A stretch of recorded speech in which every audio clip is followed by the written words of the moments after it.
What up, y'all? It's Bioson. Before this video starts, I want you guys to go hit that subscribe button in the link below. All my music is on Spotify, iTunes, etc., so go grab that shit up.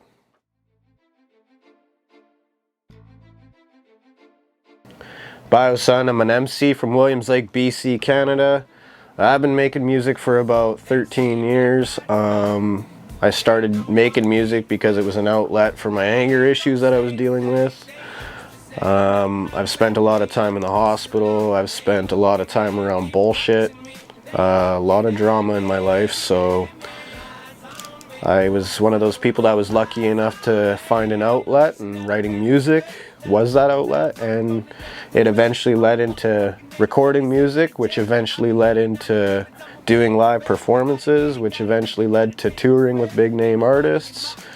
And through the years, I've had the chance to have some pretty big opportunities and some pretty decent success. So yeah, man, I'm just a regular dude. I just was one of those people that was lucky enough to find the outlet and make some good connections, make some great friends along the way.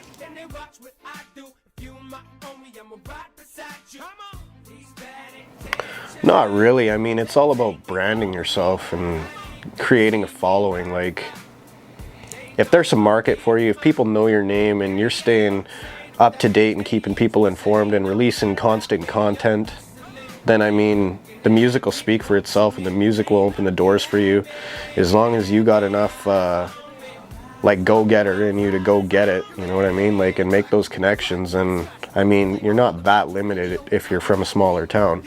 It does, I mean, it's harder for me to compete with people in Vancouver for like opening slots and stuff, but I mean, if you got a solid performance and word gets around, people are going to know if you can sell tickets, if you know what I mean? You got a following, it all kind of meshes with each other. I've just had to be one of those people that have had to go out and jump into certain towns in order to get my name known, so that when my name's brought up with a promoter, they know that it's going to be a decent act, right?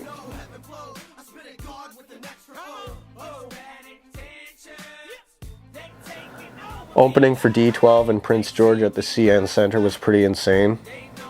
I've done about 55 shows with Madchild and Swollen Members. I've opened up for Dax a few times. I've opened up for Hobson, Swizz, Mobb Deep, Redman. The list goes on and on. Ritz, Tech 9, Onyx, Mercules, Snack the Ripper, Danny and Lizzie, Mano, Carl Wolf, Sweatshop Union, Mocha Only, Emotions, Snow Goons, Little Windex, Doom Squad, Winnipeg's Most, Evil Ebenezer, Trailer Park Boys cast members. Most memorable show would probably be D12. Ritz and Kamloops one time, that was pretty wild too, and Bliss and Esso. I mean, there's a lot of shows, man. I've opened up for a lot of people. La Coca Nostra, that was another wild one. That was on my birthday 2 years ago. So I mean, I can't really narrow it down to one. Like, we performed on like 400 passenger party barges and ships or whatever in Vancouver. Those were pretty wild. So I mean, to narrow it down is a little bit hard, but D12 is definitely one that stuck out.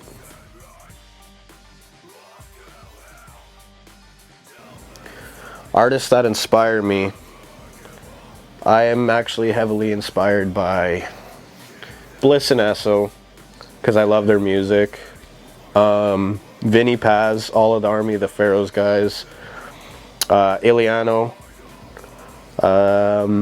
Who else am I listening to right now? Basically, when I'm inspired by an artist, I'll listen to pretty much their entire catalog. Mercules is obviously doing his thing. He's doing some pretty out of this world shit right now, actually. Yeah, I don't know. It all depends on what region or genre you're talking about, I mean. But yeah, those are probably them. New Jersey Devil. I've been listening to a lot of his stuff lately. Yeah, man. Yeah, I mean, I've been listening to a lot of Jelly Roll lately, actually, and like Struggle Jennings. Like, they got like the country hip hop thing going on. I think that's really cool. But I'll listen to a little bit of R&B or whatever, some country music.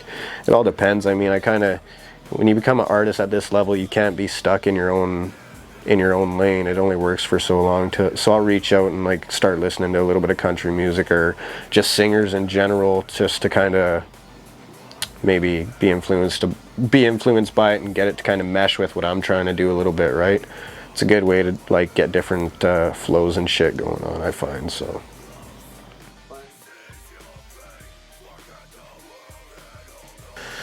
I've worked with Baby Easy.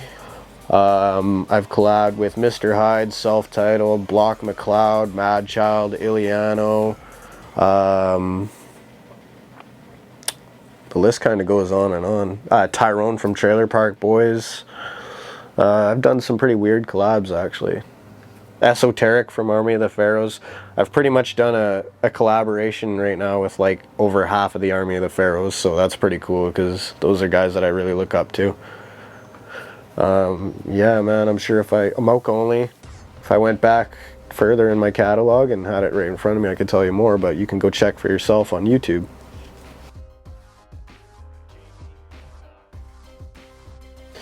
You can find me on YouTube, you can find me on Instagram at Bioson7, that's normally my handle, Bioson7, Twitter, Soundcloud, iTunes, Amazon Music, basically anywhere, man. I'm everywhere, and I either go by Bioson Music or Bioson7.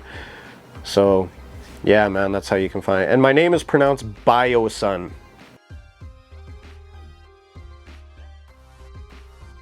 We're actually getting ready to release a track for my boy Stuart McClellan, his younger brother. We actually did his entrance music too. That's available everywhere. It's called Ready for War, featuring myself, Doug Crawford, Madchild, and Self-Titled. We're doing his brother's new entrance music, which has myself, Self-Titled, Mr. Hyde and Block McLeod on Sealance beat. So that's coming out. I'm working on a track with my boy Fatal Words from Prince George, featuring Kill a Priest. Plus I got probably about 8 or 9 songs that I'm sitting on right now that are unreleased of my own. So I mean, the content's always coming, man. I'm constantly writing. Like when you're from a place like Williams, like you don't have studios, you don't have this, that, or the other thing. So I mean, your pencil's your best friend, right?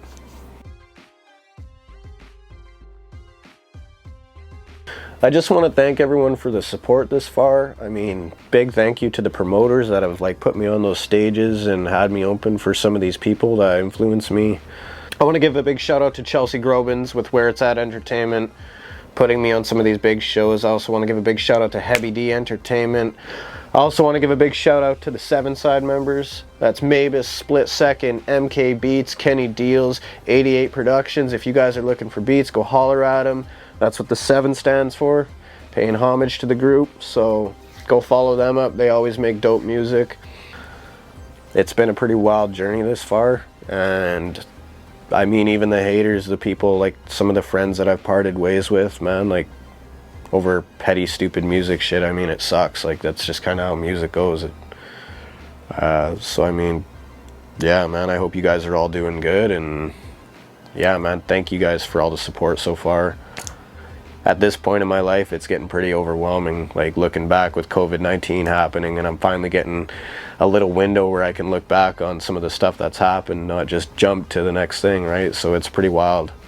And shout out to all the producers out there too, and all the audio engineers that have helped me this far. People like Jamie Warnock and Petty Boy Osley, 238 Productions, Mavis, MK Beats, Kenny Deals, you know, the list goes on and on. I got a solid team right now. I got a solid team, and I feel like I got a little recipe for some big things to happen right now, so. Cool. Yeah, it is cool. Might be the coolest thing you've heard all day.